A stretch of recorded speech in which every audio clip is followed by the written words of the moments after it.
아멘. 찬양 감사합니다.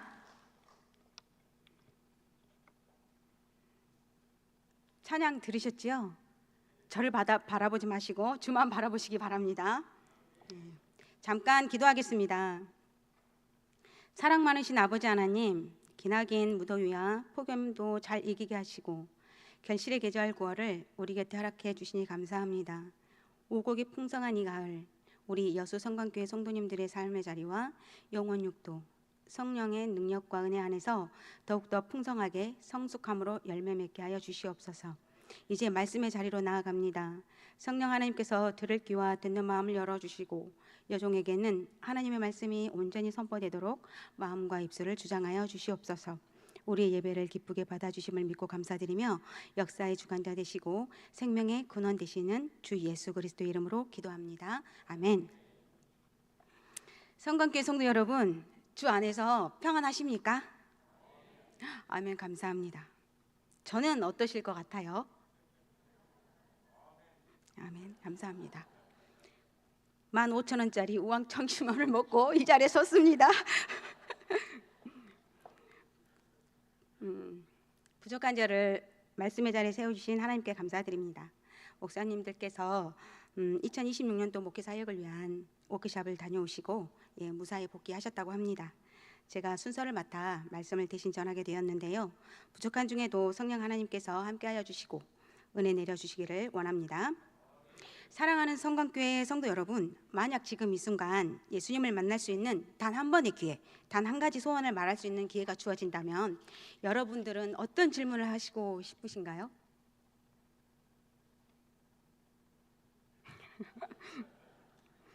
갑작스런 질문에 당황되시죠?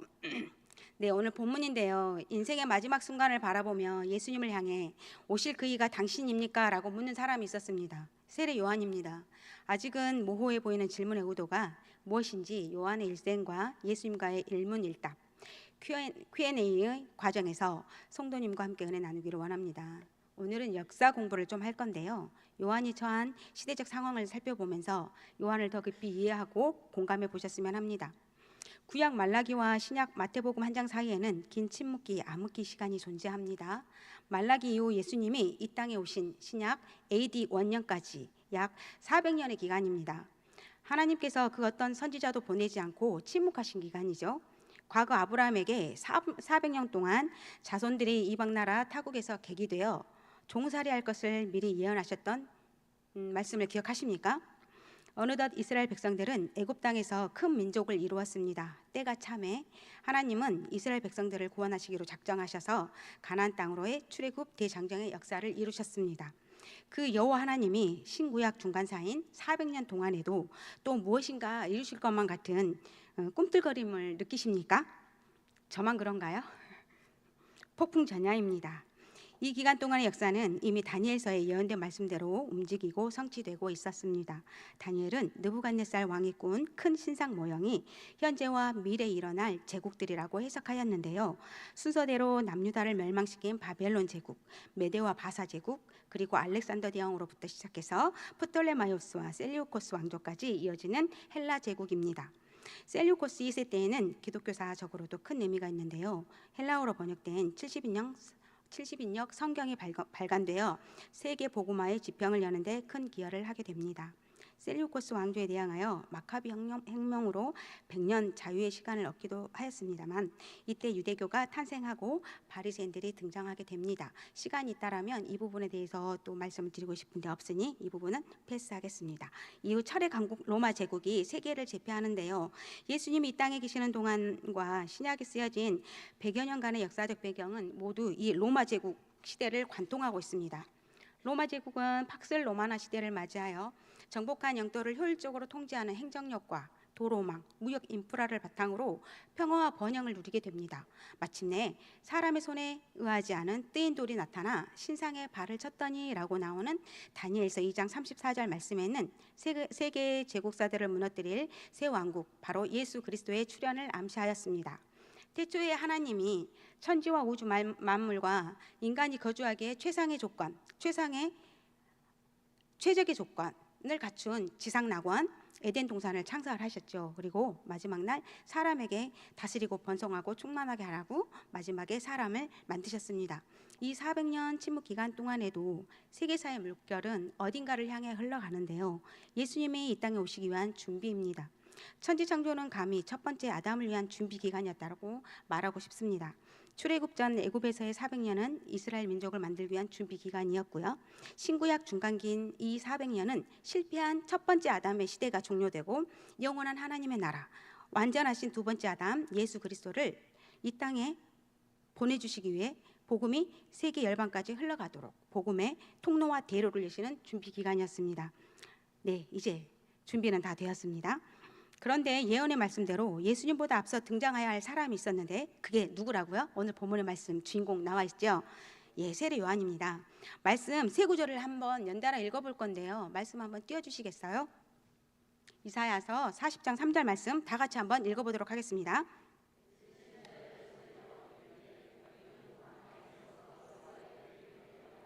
사막에서 우리 하나님의 대로를 평탄하게 하라. 말라기 3장 1절 말씀입니다. 보라, 내가 내 사자를 보내리니 그가 내 앞에서 길을 준비할 것이요 또 너희가 구하는 바 주가 갑자기 그의 성전에 임하시리니 곧 너희가 사모하는 바 언약의 사자가 임하실 것이라. 말라기 4장 5절 말씀입니다. 보라, 여호와의 크고 두려운 날이 이르기 전에 내가 선지자 엘리야를 너희에게 보내리니. 자, 이 세 군데의 말씀은 모두 누구를 보내시겠다고 약속하시는 말씀이냐면 모두 세례 요한을 향해 있죠. 세례 요한을 보내시겠다는 말씀입니다.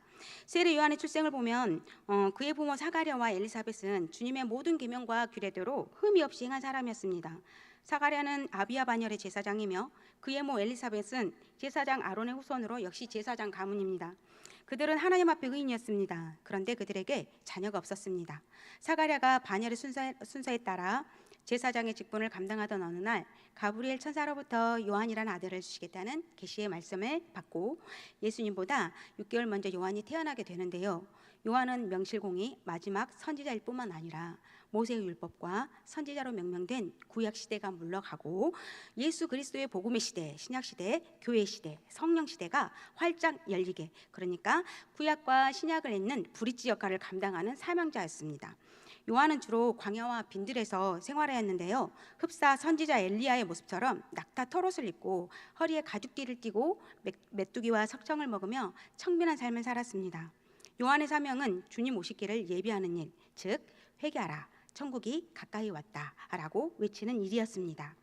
그때에 마태복음 3장, 마가복음 1장, 그리고 요한복음 1장에서는 예루살렘과 온 유대와 요단강 사방에서 온 사람들이 그의 집회 광론을 듣고 자복하며 세례를 받았다고 기록하고 있습니다. 진정한 회개 외침, 회개 세례, 하나님 나라의 예고편이었습니다. 요한의 집회에는 수많은 군중들이 몰려들면서 인산인해를 이루었습니다. 벌떼처럼 몰려온 군중들은 너도나도 세례를 받기 시작하였습니다. 율법과 유대 전통에 따라 할례 의식을 행하는 유대 사회에 갑자기 웬 회개와 물세례, 다 당황하고 놀라지 않았겠습니까? 한번 상상하고 생각해 보시기 바랍니다. 요한에게 세례를 받은 사람들은 주로 가난한 자, 병든 자, 세리들이었습니다. 약하고 소외된 자들에게 들려오는 복되고 좋은 소식, 복되고 기쁜 소식, 복음이었습니다. 스스로 죄인이라고 여기고 참으로 통회하며 회개하는 자에게 임하는 복된 소식, 복음. 요한이 외치는 회개의 세례는 하나님의 아들 그가, 예수님이 이 땅에 오셨음을 알리는 확성기, 메가폰과도 같았습니다. 예수님도 공생의 일을 시작하시기 전 우리 요한에게 세례를 받으셨습니다. 이렇게 예언적인 인물로서 큰 사명과 함께 등장했던 요한이 억울하게 감옥에 갇히게 됩니다. 이제 겨우 30대 초반, 할 일도 많았을 유대 청년 요한입니다. 예수님이다, 그분이다 라고 외쳤던 세례 요한이 힘없이 감옥에 갇혀 있다 보니 이런저런 연약한 감정들도 많이 올라왔을 것 같습니다. 누구나 인생을 살다 보면 인생의 어려운 큰 산들이 여러 차례 찾아오고 이래저래 관계적 어려움도 당하고 오해도 받고 억울한 일을 당하기도 합니다. 요한은 불의한 일을 저지른 헤롯 왕, 헤롯 안티파스를 책망하다 옥에 갇히게 되었습니다. BC 4년경은 예수님이 태어나신 해인데요. 헤롯 안티파스의 아버지인 헤롯 대왕의 대홍이라 불리던 헤롯 1세가 죽는 해입니다. 예수님이 태어나시던 해 헤롯 대왕이 사망하게 된 것입니다. 이 때문에 유다 영토는 헤롯 대왕의 세 아들에게 분할되어 통치권을 맡기게 되는데요. 장남 아켈라오에게는 장자답게 유다 땅의 절반인 유대와 이둠의 지역 에돔, 그다음에 사마리아 땅을 맡겨서 약 10년간 유다 땅을 통치하게 합니다. 헤롯 안티파스는 주전 4년부터 주 39년까지 갈릴리와 요르단 동편 베레아를 통치하였는데요. 예수님이 고향 갈릴리 지역을 다스렸던 분봉왕이었던 거죠. 그래서 예수님 공생의 기간 예수님께서 예루살렘 근처에서 사역하실 때는 아켈라 왕의 영향을 받고 갈릴리 지역에서 사역하실 때는 헤롯 안티파스의 영향을 받게 되었던 것입니다. 이렇게 나눠진 땅을 다스리던 왕을 분봉왕이라고 불렸는데요. 분봉왕은 로마의 인가를 받아야 했으므로 헤롯 1세처럼 왕보다는 낮은 지위라고 이해하시면 되겠습니다.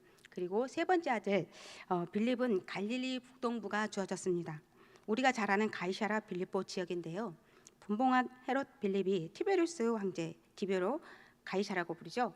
기념하는 의미에서 가이사라를 이름 앞에 그리고 자신의 이름인 빌립을 뒤에 추가해서 만든 도시 이름입니다. 요한을 감옥에 가둔 헤롯 왕은 헤롯 가문의 분봉한 헤롯 안티바인데요. 헤롯 안티파스와 같은 이름입니다. 요한은 헤롯 안티파스가 이복 동생 빌립, 여기서 말하는 빌립은 분봉한 헤롯 빌립 2세가 아닌 헤롯 빌립 1세입니다. 그의 아내 헤로디아를 자신의 아내로 차지하자 이것이 옳지 않다라고 책망하였습니다. 선지자인 건 알겠는데 많은 사람들 앞에서 막강한 권력자 헤롯의 불의를 대놓고 지적하니 헤롯이 가만둘 리 없겠죠. 그의 별장 겸 감옥인 마케루스에 요한을 가두게 됩니다. 그러나 혜성처럼 나타난 요한은 이때 이미 대중들에게 큰 영향을 끼친 셀럽이었고 의인이었기 때문에 민중이나 반란이 일까 두려워했습니다. 그가 갇힌 곳은 저 높은 마케루스 감옥이었는데요. PPT 사진을 한번 보겠습니다. 저곳이 마케루스 감옥이라는 곳입니다. 우리 세례 요한이 저곳에서 순교를 당하였는데요. 헤롯 왕은 유대인의 환심을 사기 위해 혼인 정책과 헤롯 성전을 건축하였지만 유대인의 반란을 두려워하였습니다. 아무래도 불안한 마음이 가시지 않자 만일을 대비하여 도피처로 요새처럼 저렇게 건축을 하였는데요. 그곳이 세 군데가 있는데 마사다, 헤로디온, 마케루스였습니다. 마케루스는 헤롯의 여름 별궁이기도 하였습니다. 저 꼭대기에 이제 별궁이 있었습니다. 마케루스는 헤롯의 여름 별궁인데 사해 북단에서 남쪽으로 약 21km, 그다음에 사해에서 동쪽으로 7km 정도 떨어져 있는 해발 700m 높이의 험준하고 높은 바위산 위에 건립하였습니다. 딱 보기에도 산봉우리처럼 보이잖아요. 말 그대로 천연 요새입니다. 언덕 꼭대기는 사해 해수면에서 1100m나 높은 높이에 위치해 있죠. 언덕 주위에는 사방에 깊은 계곡으로 둘러싸여 있습니다. 헤롯 안티파스는 자기를 비판한 세례 요한을 이 중에 하나인 이 마케루스 안에 그 안에 있는 감옥에 가둬버린 것입니다. 이때 요한의 제자들은 이 험준하고 멀고 긴 여정으로 이곳 마케루스 감옥으로 면회 오지 않았겠습니까? 여기까지 오기 위한 거리가 제자들이 상당히 멀고 세상 밖에서 일어나는 모든 일들을 세례 요한에 알려주기 위해서 그 먼 거리를 마다하지 않고 이 마케루스 감옥까지 찾아와서 면회를 하였습니다. 그래서 제자들은 이 세상 밖에서 일어나는 일들을, 지금 세례 요한은 밖으로 나갈 수가 없는 처지이기 때문에 밖에서 일어나는 모든 일들을 제자들이 보고 들은 바를 지금 세례 요한에게 와서 말씀을 전달하고 있는 것입니다. 여기서 말한 모든 일들이란 무엇일까요? 본문 앞장인 누가복음 6장과 7장에서 일어나는 일들이에요. 누가복음 6장에서는요, 예수님이 공생의 사역을 위해 제자들을 하나둘씩 부르시고 먼저 잃어버린 양인 유대 사방과 예루살렘, 두로, 시돈 등 이스라엘 지방에 많은 사람들을 대상으로 설교하시고 가르치시고 더러운 귀신들을 내어 쫓으시고 각종 변자를 고치시며 천국 복음을 전파하고 계셨습니다. 그러다가 본문 바로 앞에서는 가버나움의 백부장, 이방인이죠. 이방 세계의 대표격인 백부장의 종 하인을 고치시면서 이제 유대 사방과 예루살렘이 아니라 이스라엘을 넘어 이방인 지역까지 복음의 손길이 뻗치게 됩니다. 그리고 나인성의 과부의 아들마저 살려냅니다. 신적인 능력이 아니고서는 할 수 없는 능력을 행하신 것입니다. 죽은 자를 살리셨다는 이야기는 클라이막스 중 클라이막스였습니다.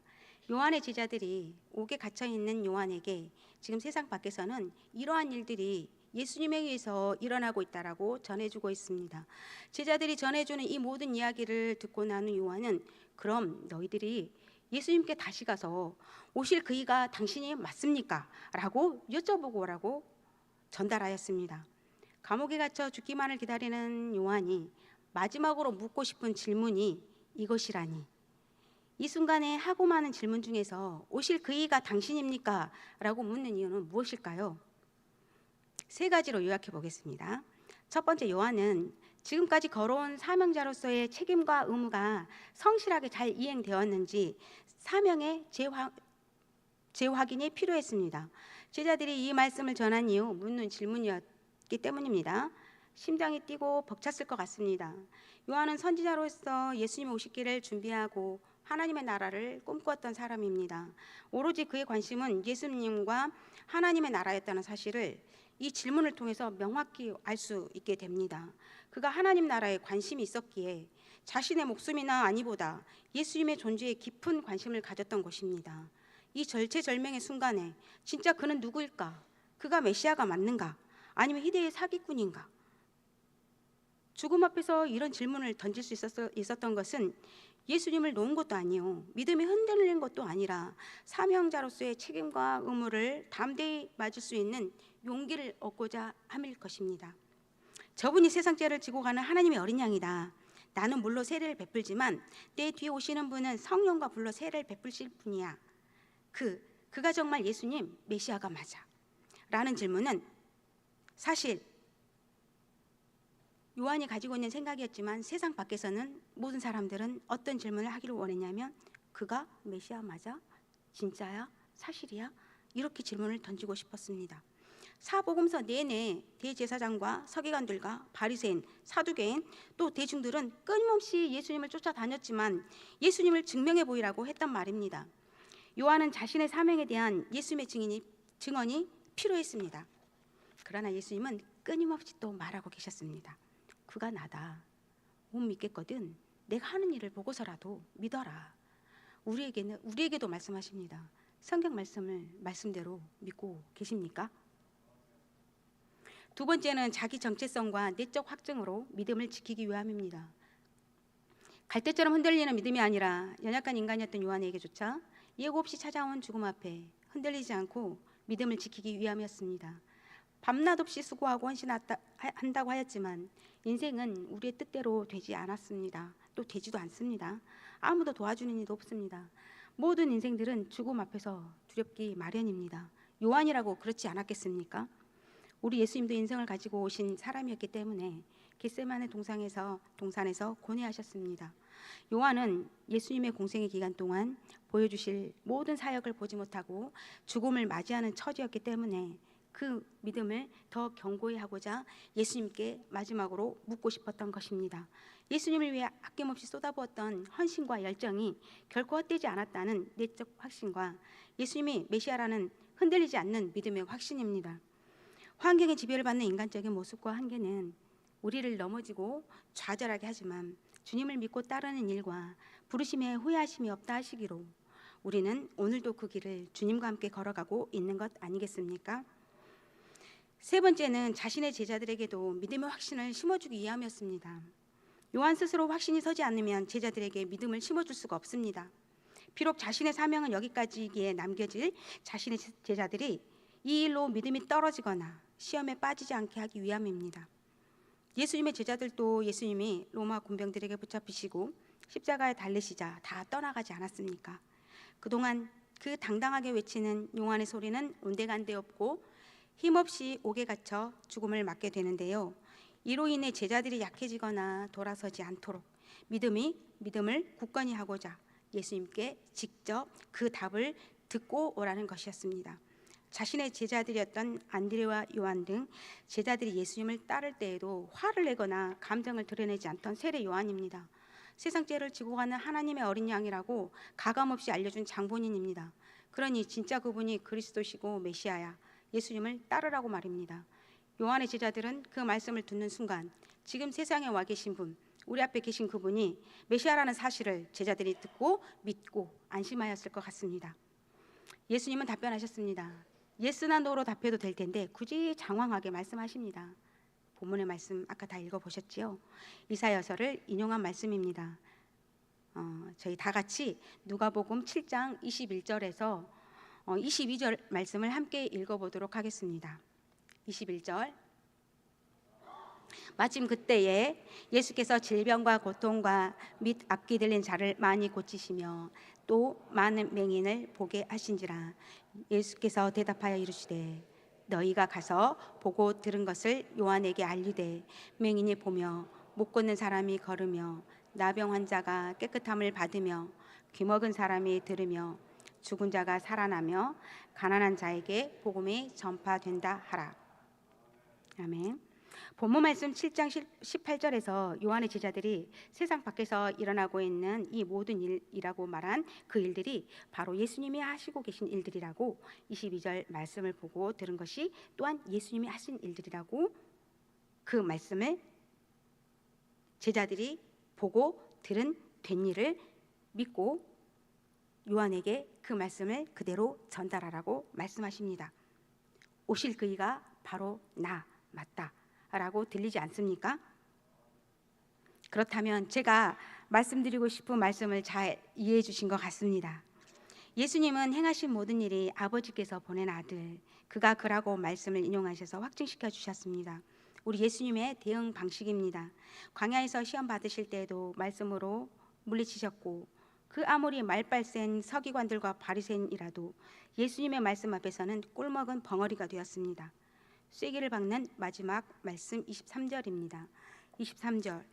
누구든지 나로 말미암아 실족하지 아니하는 자는 복이 있도다 하시니라. 세례 요한은 누구보다 이사야 말씀을 잘 알고 있었기 때문에 예수님의 답변이 무엇을 의미하는지 정확히 깨달았을 것입니다. 22절 말씀, 맹인이 보며 못 걷는 사람이 걸으며 나병 환자가 깨끗함을 바르며 귀먹은 사람이 들으며 죽은 자가 살아나며 가난한 자에게 복음이 전파된다는 이 말씀은 예수님이 이사야서 말씀대로 친히 성취하시고 계시고 있다는 말씀의 뜻입니다.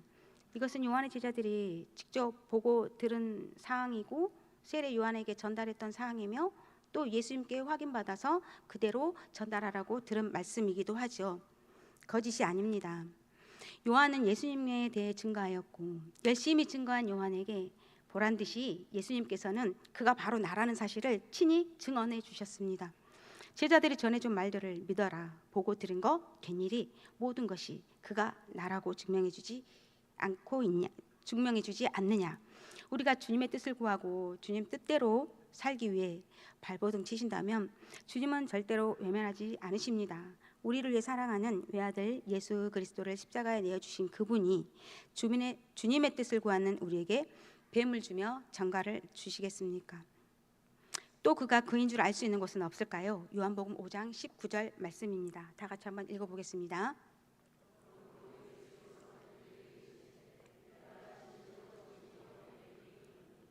아들이 아버지께서 하시는 일을 보지 않고는 아무것도 스스로 할 수 없나니 아버지께서 행하시는 그것을 아들도 그와 같이 행하느니라. 아멘. 첫 번째, 예수님께서 아버지께서 행하시는 그것을 아들도 그와 같이 하신다고 합니다.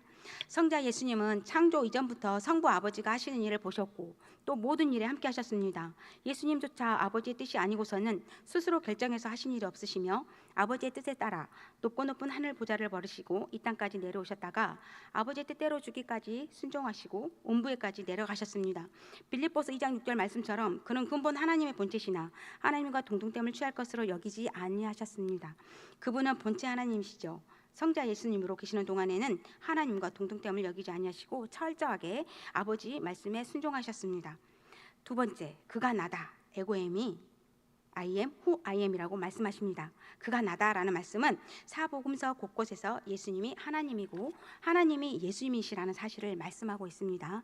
특히 요한복음에서는 7군데나 그가 나다, 내가 그다, 헬라어로 에고 엠이라고 말씀하시고 계십니다. 나는 생명의 떡이다, 나는 세상의 빛이다, 나는 양의 문이다, 나는 선한 목자다, 나는 부활이요 생명이다, 나는 길과 진리 생명이다, 나는 참 포도나무다 라고 예수님이 누구신지 스스로 자증하고 계십니다. 하나님은 스스로 계시는 분이기 때문에 증명하실 필요가 없으시며 증언할 사람도 필요가 없습니다. 출애굽기 3장에서 말씀하셨던 스스로 있는 자 야훼, 여호와 하나님이시고 그분이 예수님이십니다. 그렇지만 예수님은 죽음 앞에서 요한이 흔들리지 않도록 그리고 우리들을 위해 증언을 마다하지 않으셨습니다. 예수님의 답변을 전달받은 세례 요한의 안도감이 보이십니까? 예수님은 감옥에서 범인하고 있는 요한의 마음을 모르시지도 않았고 모른 체 하지도 않으셨습니다. 뒤 이어지는 28절 말씀이 이를 뒷받침하고 있습니다. 예수님은 여자가 낳은 자 중에서 요한보다 큰 자가 없다고 말씀하셨기 때문이지요. 세 번째, 제자들의 물음과 그들의 고백에서 들을 수 있습니다. 이제는 반대입니다. 가이사랴 빌립보에서 예수님이 먼저 제자들에게 질문을 던지십니다. 가이사랴 빌립보는 소두에 말씀드렸던 빌립이 가이사랴를 기리기 위해 세운 도시 이름이라고 말씀드렸죠. 제자들을 굳이 이곳까지 데려와서 묻습니다. 너희는 나를 누구라 하느냐? 여기서 베드로는 주는 그리스도시요 살아계신 하나님의 아들이십니다라고 고백합니다. 구체적인 장소는 가이사랴 빌립보 판신전 앞인데요. PPT 사진을 한번 보도록 하겠습니다. 계속 넘겨주세요. 여기가 판신전입니다. 가이사랴 빌립보에 있는 판신전이라는 데인데요. 거기 두 번째 사진에서 멈출게요. 이 판신전은 이스라엘 북부 할몬산 기슭에 바위를 깎아 만든 고대 신전 유적지입니다. 이곳은 그리스 신화의 목축신이자 쾌락의 신인 판이라는 이방신을 섬기던 곳인데요. 이방 종교의 중심지였습니다. 예수님은 굳이 이곳까지 제자들을 데리고 와서 이 세상의 나라, 이 우상 위에 하나님 나라, 교회가 시작될 것을 내 반석 위에, 저희가 모두 반석이잖아요. 저 반석 위에 내 교회를 세우겠다고 말씀하십니다. 세상 가운데 있는 세상 나라가 아니라 우상의 중심지가 아니라 이곳에 하나님의 나라, 하나님의 교회를 새기고 세우시겠다는 말씀인 거죠. 다시 요한 이야기로 넘어오겠습니다. 예수님의 답변 누가복음 7장 22절을 전해 듣고 난 이후 얼마 지나지 않아서 요한은 형장 이슬로 사라집니다. 마태복음 14장에서는 헤롯의 생일날 헤로디아의 딸이 연석에 참여하여 춤을 추고 헤롯을 기쁘게 합니다. 이에 헤롯은 그가 무엇을 구하든지 다 이루어 주겠다고 맹세하는데요. 딸이 그 어머니 헤로디아의 꾀임과 시킴에 따라 세례 요한의 머리를 소반에 담아오게 하라고 합니다. 헤롯은 세례 요한이 의롭고 거룩한 선지자로 여겼지만 대중 앞에서 맹세한 선포였기 때문에 요한을 참수형을 시키고 말았습니다. 세례 요한의 죽음이 조금은 황당스러울 수도 있고 이해되지 않을 수도 있습니다.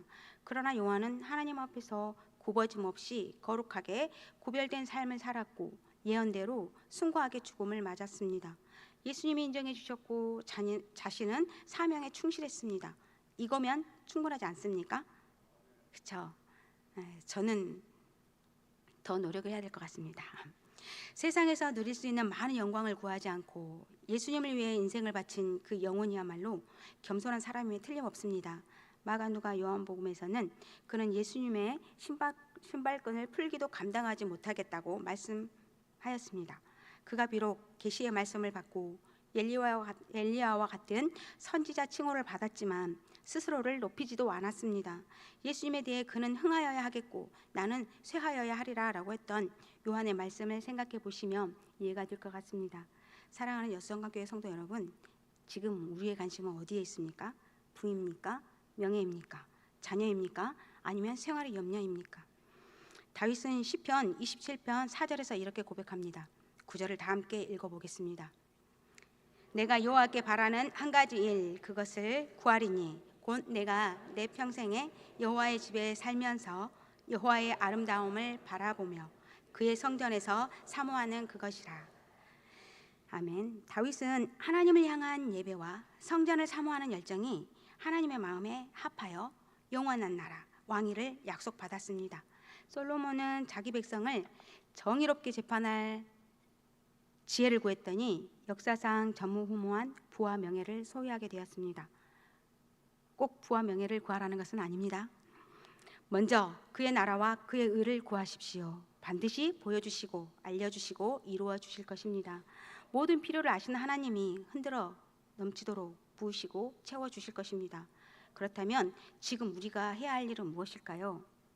오실 이가 오시리니 지체치 아니하시고 속히 오신다고 말씀하십니다.